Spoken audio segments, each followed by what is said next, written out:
Okay, so this week, you guys sent us a really interesting book summary, and it's one that we've actually got a lot of requests for. It's Rich Dad, Poor Dad. Yeah, it's a It classic. is a classic by Robert Kiyosaki. So that's our mission today. We're going to do a deep dive into this book, Rich Dad, Poor Dad. Try to extract the core ideas, those potential aha moments that could really shift your thinking about wealth, and also, just kind of bring up some surprising insights from his contrasting father figures in the book, the Rich Dad and the Poor Dad. And you listeners are looking to get a solid understanding of this material without being overwhelmed, and that's exactly what we aim to deliver here today. Yeah, I think what's so fascinating about Rich Dad, Poor Dad and why it's resonated with so many people is that it offers a very direct, almost contrarian take on some very, very fundamental financial concepts. Yeah. The whole idea that the poor and the middle class work for money while rich have money work for them. It's a real paradigm shift for a lot of people. And it's not just a catchy phrase, it's kind of the foundation for a completely different approach to building wealth. Okay, so let's unpack that fundamental difference. On the surface it seems very straightforward, but let's talk about what this might look like, what the implications are in your day-to-day life for you, the listener. Yeah, so in practical terms, it comes down to your primary method of income generation. Kind of the traditional path, one that most of us are taught, is to trade our time and skills for a salary. We work, we get paid. That's the working for money side. The having money work for you side is about building a portfolio of assets that generate income, Yeah. whether or not you're actively putting in hours. Instead of you being the only one working to earn, you're building a team of income-producing entities. These are your assets, and they're constantly generating revenue for you. Right. And a key point that the book makes is that it's not just about the size of your paycheck. It's about what you manage to keep. How much is left over at the end of the day? What's the real significance of that distinction for someone trying to improve their financial situation? I think it's huge. Kiyosaki says it really directly. He says, it's not how much money you make that matters. It's how much money you keep. Yeah. You could be earning a substantial income, but if your outgoings are equally high or even higher, you're not actually progressing towards financial security. Hmm. It's the difference between what you earn and what you spend, and crucially, what you do with that surplus that truly matters in the long run. Which then leads us to the book's very clear definition of assets versus liabilities. This seems to be a core lens through which Kiyosaki views the world. So what makes his definition so important for you to understand? I think it's that precisely. Kiyosaki's definitions are so simple. An asset puts money in your pocket. A liability takes money out of your pocket. And it might sound obvious, but this is where so many people, through no fault of their own, really, really get confused. And I think the book shines a light on how the middle class, in particular, often acquire things that they believe are assets, Hmm. like a brand new car with a big loan payment, a big mortgage. And these things are actually liabilities Yeah. because they consistently cost you money through depreciation, interest, and upkeep. Yeah, it's a major aha for a lot of us. We're often told that owning our own home is the cornerstone of building wealth. It's a solid asset. But the book offers a more critical perspective and kind of urges you to consider whether your home is truly generating income for you or primarily just incurring costs. So for someone just starting out, does this mean home ownership is always a bad idea? Or are there ways to think about it, to potentially shift that more toward the asset column? That's a fantastic question. And I think it really highlights a crucial nuance here. So while your primary residence can certainly appreciate in value over the long term, in Kiyosaki's very cash flow focused definition, it doesn't put regular income in your pocket. It has all these ongoing expenses, Yeah. mortgage payments, property taxes, insurance, maintenance. These are all outflows. However, there are strategies, like house hacking, for instance, where you live in one part of a multi-unit property and you rent out the others. That can generate income and offset your expenses. So effectively, you're turning a portion of your living situation into an asset. It's about consciously structuring your financial life to minimize liabilities and maximize income-generating assets. So really understanding this difference between what truly puts money in your pocket versus takes it out. It's the bedrock of what the book would call financial literacy, which is absolutely essential, according to the book, for building wealth. Yeah, absolutely. Kiyosaki argues that financial intelligence isn't just about making money. It's about what you do with the money once you have it, how you protect it from taxes, how you protect it from inflation, how you keep more of it, and then how you make it work harder for you through investments. And he even makes the point that illiteracy in words and numbers is the foundation of financial struggle. This really underscores that basic financial literacy, understanding things like cash flow and balance sheets, understanding the difference between assets and liabilities. This is a fundamental skill. It's not some kind of advanced concept reserved for finance professionals. And this understanding should then guide us to mind our own business, as the book so directly puts it. Now, for someone working a 9 to 5 job, this isn't about just quitting, is it? I mean, what's the real message here for you in your current situation? Yeah, it's not about abandoning your current responsibilities. It's about shifting your focus to actively building your own asset column alongside your existing job. Um, Kiyosaki really emphasizes the trap of spending your entire working life solely focused on making someone else wealthy, your employer. He says to become financially secure, a person needs to mind their own business. This means consciously dedicating time and resources to acquiring assets, whether it's starting a side business, investing in the stock market, or exploring real estate, things that will eventually generate passive income and provide you with much greater financial independence. So the wealthy, according to the book, they don't primarily work for a salary, at least not indefinitely. Their main focus shifts to acquiring these income-producing assets. So what are some examples of how this plays out in the real world? Yeah, so the long-term goal for the wealthy, in Kiyosaki's view, is to build a diverse portfolio of assets that generate passive income. So, income that requires minimal ongoing effort to maintain. So you can think of rental properties, for example, where the rent covers your expenses and provides a surplus. Dividend-paying stocks, royalties from intellectual property, maybe you write a book once or create a course and it continues to generate income for you. So the aim is to create these multiple streams of income that aren't directly tied to your time. Eventually, this allows you to break free from that traditional employee-employer dynamic. The book also delves into the powerful and often unseen influence of fear and greed on our financial decisions. So how can becoming aware of these emotions help you make smarter choices with your money? Well, I think, Kiyosaki argues that fear and greed are often the driving forces behind many, many poor financial decisions. Fear of not having enough money that can keep you stuck in a job that you dislike, or it can prevent you from taking calculated risks that could lead to greater financial rewards.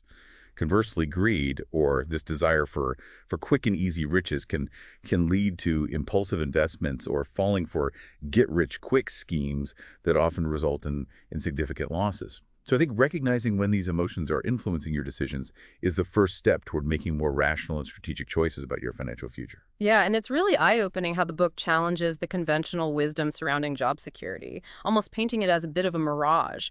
What's the underlying reasoning there that you should be aware of? Well, Kiyosaki presents a perspective that I think can be a little bit uncomfortable. He says that relying solely on a job for long-term security is, in many ways, a form of self-deception. Jobs can be eliminated. Companies restructure. There are economic downturns, technological advancements. These are things that are largely beyond our control. So true security, in Kiyosaki's view, comes from building your own financial foundation through a robust asset column, one that provides multiple independent sources of income, rather than being solely reliant on an employer's ability or willingness to keep you employed. He uses that very memorable acronym, Joe B, just over broke, to really drive home the precariousness of that single income stream. He makes a strong statement. He says, intelligence solves problems and produces money. So what kind of intelligence is he primarily talking about in the context of building wealth? Yeah, he's primarily referring to financial intelligence. So it's your understanding of how money works in the real world and how you can make it work for you. It's about learning the rules in the game. Understanding different investment vehicles and strategies, and developing the ability to identify financial opportunities that others might miss. It's not necessarily about having a really high IQ or a fancy degree. It's about practical financial knowledge and the willingness to continuously learn and apply that knowledge. And a cornerstone of that financial intelligence, as you mentioned earlier, is really understanding cash flow. So can we maybe dig a little deeper into that? Why is grasping your personal cash flow, the money coming in and the money going out, why is that so fundamental? Well, Kiyosaki famously says that cash flow tells the story of how a person handles money. It's the lifeblood of your financial situation. By truly understanding where your money is coming from and exactly where it's going each month, you gain the power to really pinpoint those areas where you can cut unnecessary expenses, maybe increase your income streams, and most importantly, free up capital that you can then invest in those income-generating assets that we've been talking about. A lot of people struggle financially, not because they don't earn enough, but because they just lack a clear picture and control over their cash flow. The book also shines a light on taxes as a significant, often the largest expense for so many people. What's the key takeaway here regarding taxes and building wealth? Yeah, so Kiyosaki doesn't suggest evading taxes or anything like that, but he definitely emphasizes being aware of how taxes impact your wealth-building efforts. He points out that as your earned income rises, so does the percentage you often pay in taxes, this idea of bracket creep. And he introduces this concept that the wealthy often utilize different legal structures, things like forming corporations, which, again, in the context of this book, often refers to smaller entities, which can offer potential advantages in terms of how and when income is taxed. Now, it's really important to understand this is a simplified overview.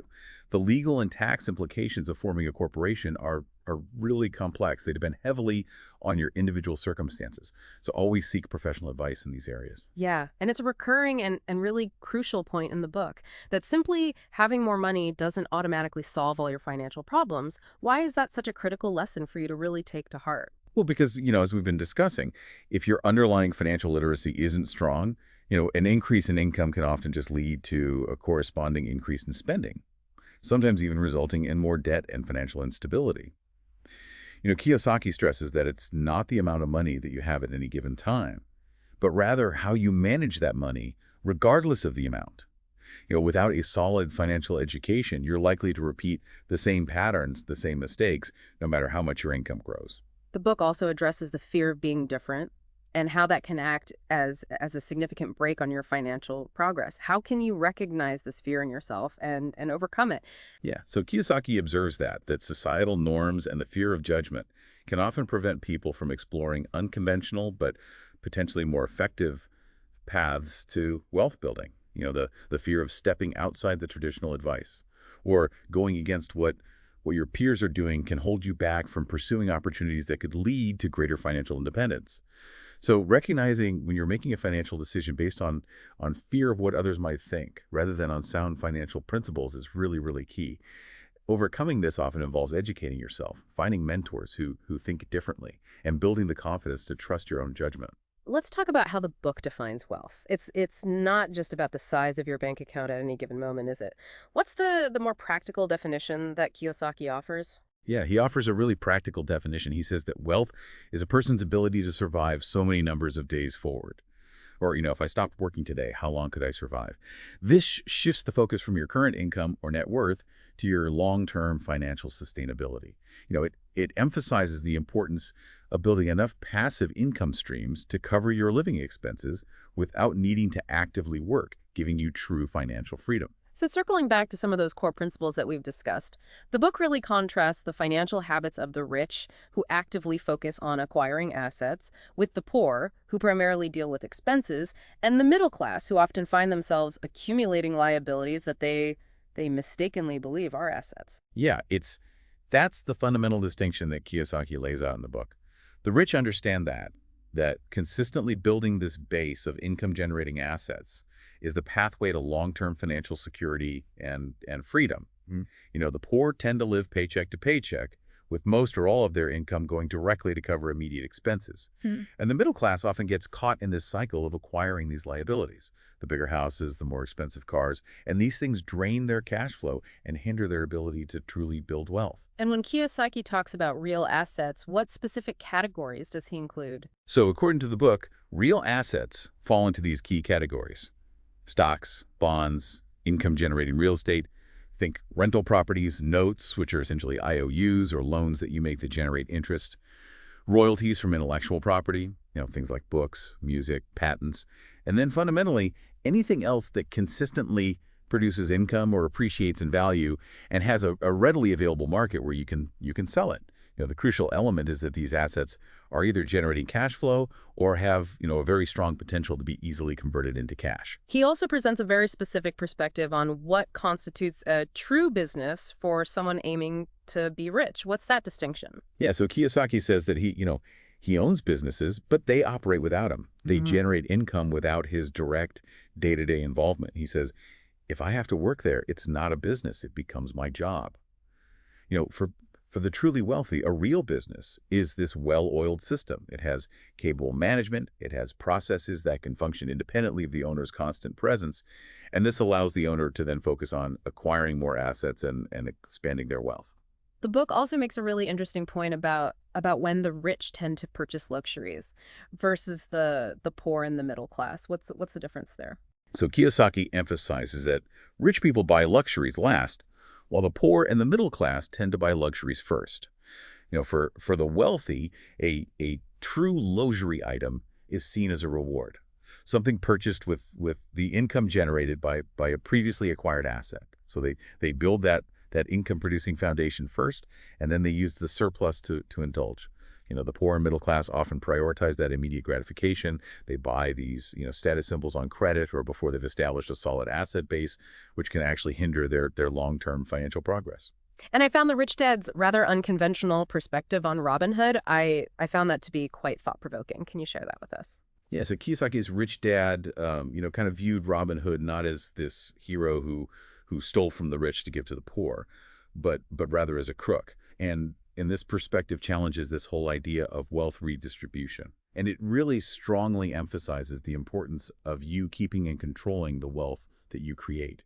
It really underscores the rich dad's fundamental philosophy of building wealth through your own efforts, by creating value and acquiring assets, rather than relying on or admiring those who take from others, regardless of, what their intentions may be. And he uses this really effective analogy of thinking of your dollars as your employees. Can you elaborate on that a little bit? Yeah, so the core idea here is that every dollar that you invest in an income-generating asset, you should kind of view it as a hardworking employee that's constantly working to generate more income for you.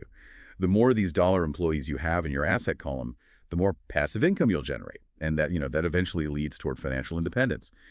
Kiyosaki playfully suggests that these dollar employees work 24 hours a day, tirelessly, and they can even continue working for future generations.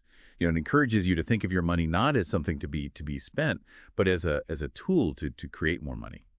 And the book breaks down overall financial intelligence into four key areas of expertise that we should aim to develop. What are those four areas? So according to Kiyosaki, a well-rounded financial IQ is built upon knowledge in four broad areas.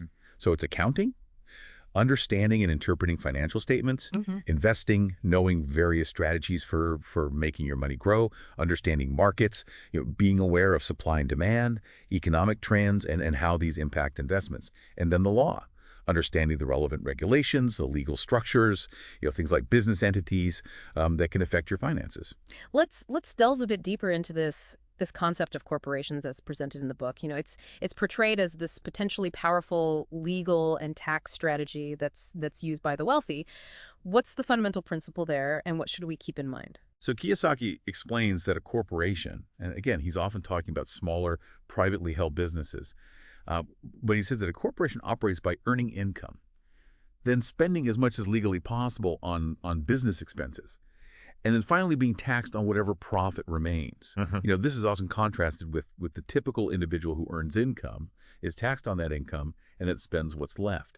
He's suggesting that forming a corporation, when done appropriately and legally, can offer certain advantages in terms of tax planning and liability protection.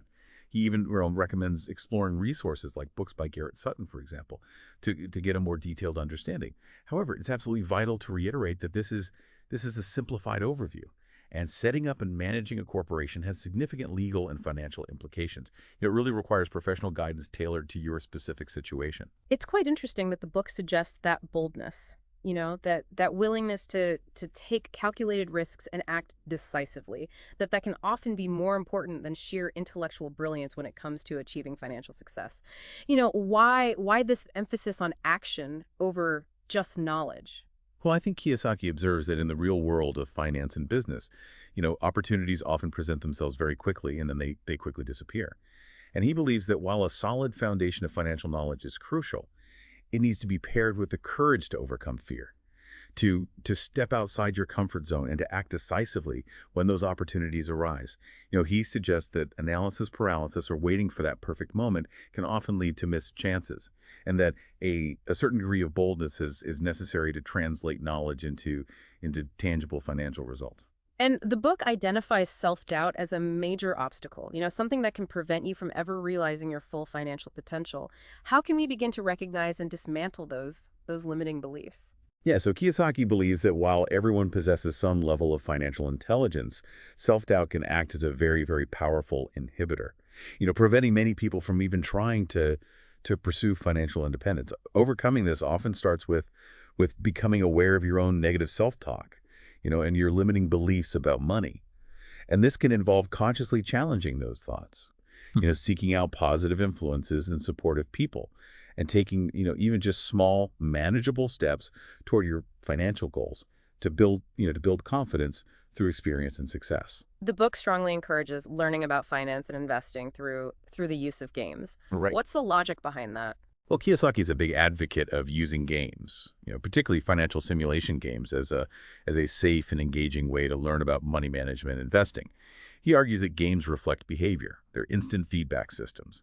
So by playing these games, you can experiment with different financial strategies. You can make mistakes in a low-stakes environment and gain really valuable insights into your own financial tendencies and areas where you might need to improve your knowledge or skills.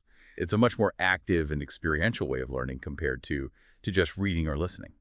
Ultimately, the book defines financial intelligence in a very empowering way. It's simply as having more options in life. Can you elaborate on what that means? Yeah, Kiyosaki believes that financial intelligence equips you with a greater sense of control over your life. When you understand how money works and you understand how to make it work for you, you have more choices available to you. The option to retire earlier, the option to pursue your passions, the option to weather unexpected financial challenges, and ultimately, design a life that aligns with your values and your goals. Like what? And conversely, a lack of financial understanding can often lead to very limited options and that feeling of being trapped by your financial circumstances.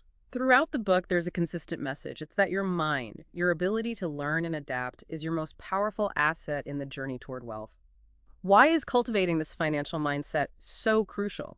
Yeah, it's a core tenet of Rich Dad, Poor Dad. Yeah. Kiyosaki argues that if you continuously train your mind in the area of finance, learning about different investment strategies, understanding economic principles, developing your financial problem-solving skills, you unlock the potential to create really significant wealth. And it highlights the ongoing importance of seeking knowledge, being open to new ideas, and constantly expanding that financial literacy. And building on that, the book suggests that opportunities to improve your financial situation are constantly arising, all around you. But you need the financial education to be able to recognize them and seize them. Exactly. Kiyosaki believes that the world is always handing you opportunities of a lifetime, every day of your life. But all too often, we fail to see them. Financial education acts like a lens. It allows you to identify these opportunities that might be completely invisible to someone without that knowledge. It also provides you with the understanding and the confidence to take action when you spot a promising opportunity. Well, that's kind of reassuring, I think, because the book states that simple math and common sense are all you need to do well financially. And it can feel like you need a PhD in economics sometimes. Yeah. I think Kiyosaki really tries to demystify this world of finance. He emphasizes that the fundamental principles are often quite straightforward and they're accessible to everyone. You don't need this complex grasp of advanced mathematics or intricate financial instruments to start building wealth. A solid understanding of basic concepts like income, expenses, assets, and liabilities, combined with just applying common sense to your financial decisions, can take you a surprisingly long way. The book challenges that conventional wisdom around the safety of secure investments. What's the underlying perspective there that we should consider? Yeah, I think Kiyosaki suggests that while investments labeled as safe or secure might offer a lower level of volatility, they often come with correspondingly lower returns. And while they might provide a sense of comfort, their growth potential might not be sufficient to significantly outpace inflation or to help you achieve your long-term financial goals as quickly as you'd like. He encourages you to explore a broader range of investment options and to educate yourself on the potential risks and rewards associated with each one rather than solely relying on traditionally safe avenues. He draws a very clear line between the activity of investing and the act of gambling. What's the key differentiator there? For Kiyosaki, I think the crucial difference boils down to knowledge and understanding. He famously says, "It is not gambling if you know what you're doing. It is gambling if you're just throwing money into a deal and praying." True investing involves research, it involves due diligence, and a clear understanding of, of the underlying asset, the market dynamics, the potential risks. Gambling is purely based on chance and speculation, without that foundational knowledge. We touched on this earlier, Yeah. but the book's, use of that acronym JOB to stand for just over broke, it really underscores this perspective on the limitations of relying solely on traditional employment. Yeah, it's a deliberately provocative way, I think, for Kiyosaki to really highlight his belief that solely depending on a paycheck can often keep you in this cycle of barely covering your expenses, with very limited opportunities to truly build substantial wealth and achieve financial freedom. Yeah. It's a call to think beyond that traditional model as your only source of income. But despite this emphasis on building wealth and potentially moving beyond, traditional employment, the book does acknowledge the significant long-term value of education. Oh, absolutely. What kind of education is he primarily advocating for? Well, Kiyosaki is critical of the traditional education system for not adequately teaching practical financial literacy. He's a very strong proponent of continuous learning, particularly in the realms of finance, investing, and in entrepreneurship.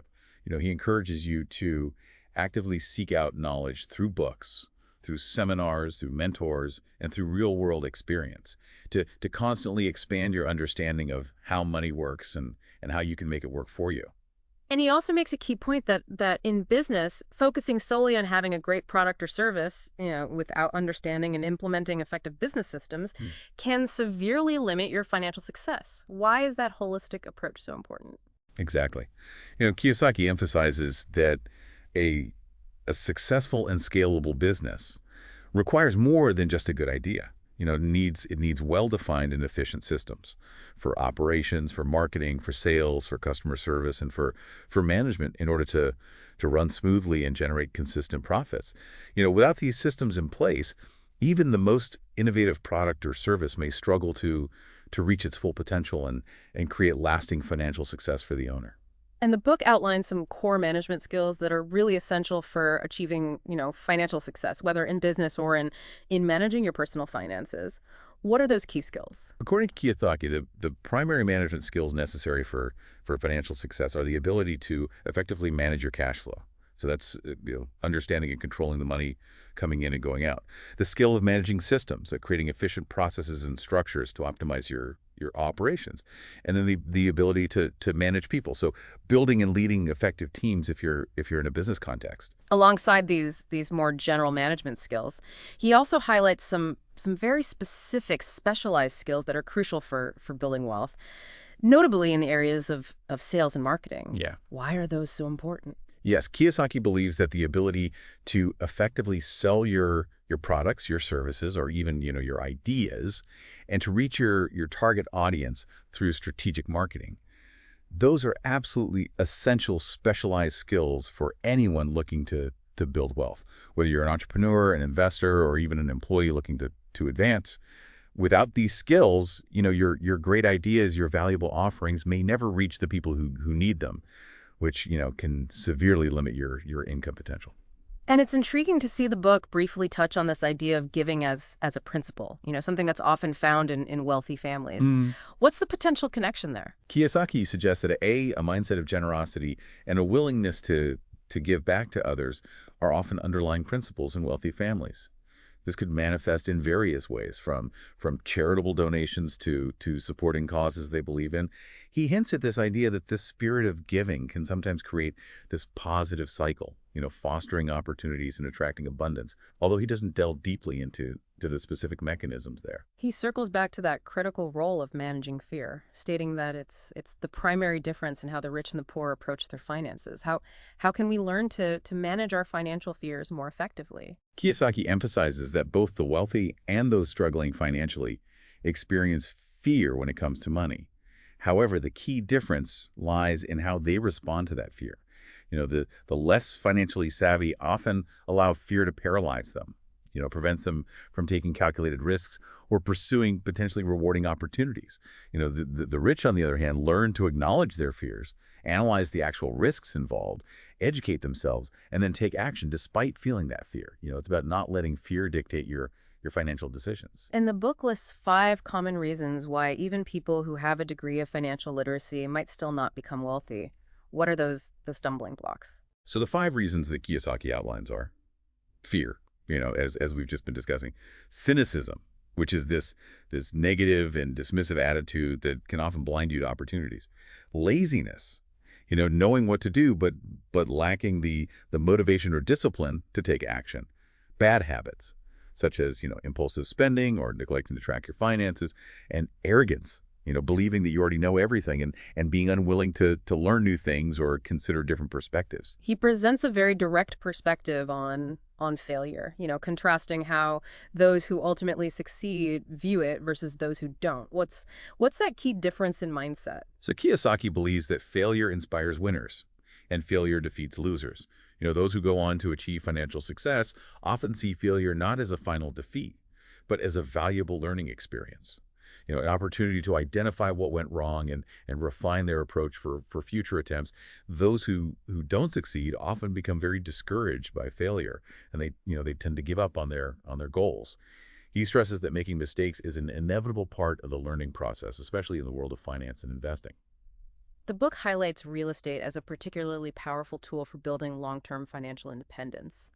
What are some of the advantages there? Yeah, so Kiyosaki is a very strong advocate for including real estate in your asset portfolio. He points to its potential to generate this consistent cash flow through rental income, to appreciate in value over time, and to offer certain tax advantages. He views it as this tangible asset that can provide both income and long-term capital growth. And for those who do invest in rental properties, he briefly mentions the importance of having a good property manager. Why is that a crucial consideration? Yeah, so for individuals who invest in rental properties but don't want to be involved in the day-to-day management, Kiyosaki stresses the value of hiring a competent property manager. Yeah. A good property manager can handle tasks like finding and screening tenants, collecting rent, arranging for repairs, and dealing with, all sorts of tenant issues. hmm And this frees up the investor's time and can potentially reduce a lot of the stress that's associated with property ownership. There's a somewhat counterintuitive concept he introduces, this idea of the laziness of staying busy.